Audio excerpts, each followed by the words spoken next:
Habari za leo, karibuni tena Pedo and Rose Stories. Namshukuru Mwenyezi Mungu, Mungu wa rehema, niko salama.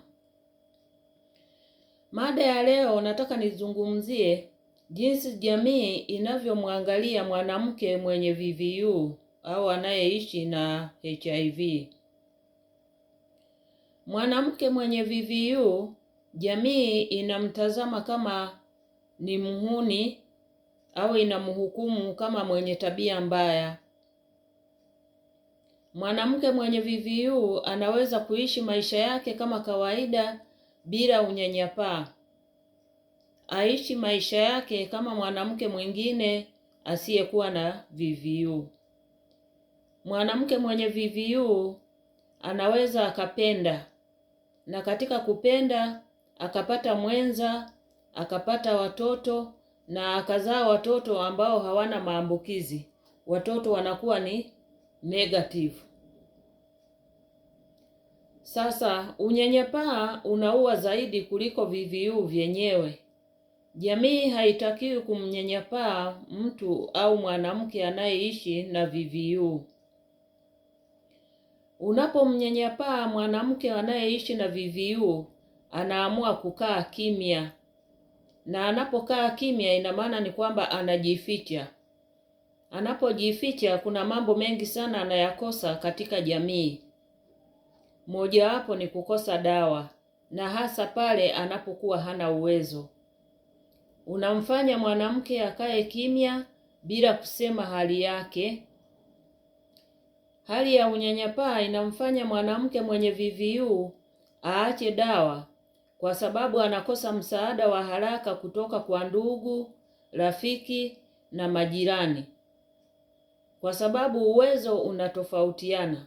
Sasa huyu mwanamke anayeishi na VVU anapokuwa ananyanyapaliwa kwa sababu anaingia chini, anaingia underground, anajificha, hawezi kuzungumza, hawezi kuelezea hali yake. Kwa hiyo wakati mwingine anaweza akakosa dawa kwa sababu anakosa nauli ya kwenda kliniki, hasa kama ni mwenye uwezo wa hali ya chini. Anakosa nauli na anashindwa kumuomba mtu, ndugu, rafiki, jirani, ili waweze kumsaidia nauli aweze kuhudhuria kliniki. Kwa hiyo anapokosa kwenda kwenye kliniki yake ya VVU, anakosa dawa au zile dawa zinakwisha kabla hajaenda kliniki. Kwa hiyo anapokosa dawa, unakuta kwamba utumiaji wake wa dawa kila siku unakuwa sio mzuri. Anakosa zile dozi. Na hizi dawa za ARV hutakiwi mtu kukosa dozi. Matokeo yake sasa unakuta hata ile U kuwa equals U inakuwa ni vigumu sana kwake. Aache dawa kwa sababu anakosa msaada wa haraka kutoka kwa ndugu, rafiki na majirani. Na anapokuwa ameacha dawa, basi afya yake anazoofika. Na anapozoofika hawezi kufikia U equals U. Wakati mwingine anaweza kukutwa na umauti. Ndio maana unakuta kesi nyingi, unakuta sasa hivi mtu hali ilivyo sio rahisi mtu kuumwa AIDS. Unaona? Lakini kama mtu hatumii dawa za ARV vizuri jinsi inavyotakiwa, akawa U equals U, huyu mtu afya yake itazoofika, na inapozoofika unaweza akafikia sasa anapata AIDS au ukimwi. Tufanye nini sasa katika jamii? Sisi kama jamii tufanye nini? Kwanza ni tumpe msaada anaohitaji.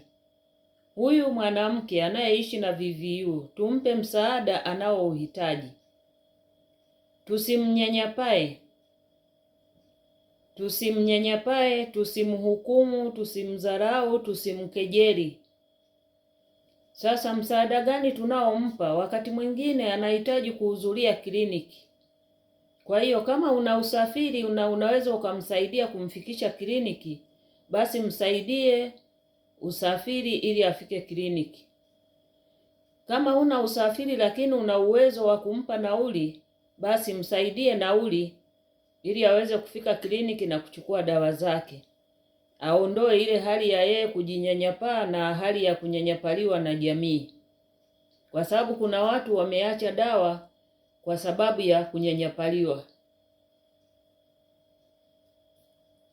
Tumpe msaada wa chakula. Kama anahitaji msaada wa chakula, basi chakula hata kidogo tu tumsaidie. Msaada wa chakula kidogo tu utamsaidia sana, ni muhimu sana katika afya yake ya kila siku.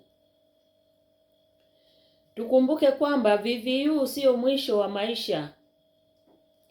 Mwanamke mwenye VVU anaweza kuolewa kama nilivyosema mwanzo, kuzaa watoto na watoto hawawi na maambukizi. Kwa hiyo VVU sio mwisho wa maisha. Mwanamke mwenye VVU ni dada, ni mama, ni mwenzetu katika jamii tunayoishi. Kwa hiyo tusimtenge, tusimnyanyapae na tusimbague. Tuishi naye kama mwenzetu tunayevyoishi na wengine katika jamii. Asanteni sana kwa kunisikiliza. Naomba ushare video hii na mtu mwingine ili na yeye tuweze kumsaidia. Asanteni. Msisahau kulike, kucomment, kusubscribe na kushare video hii.